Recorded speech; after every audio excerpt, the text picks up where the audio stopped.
খাওয়ার শুরুতে লবণ মুখে দেওয়া কি ও এর দোয়া কি?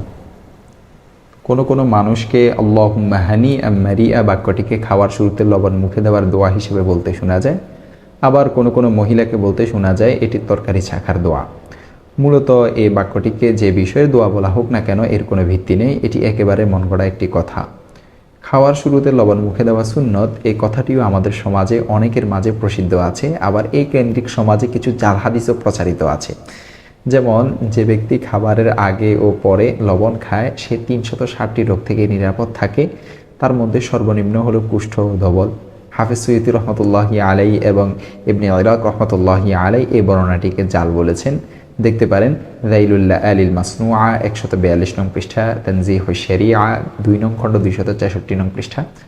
খাওয়ার শুরু শেষে লবণ খাওয়ার আরও কিছু বর্ণনা সমাজে প্রচলিত আছে, যার সবগুলোই জাল ও ভিত্তিহীন।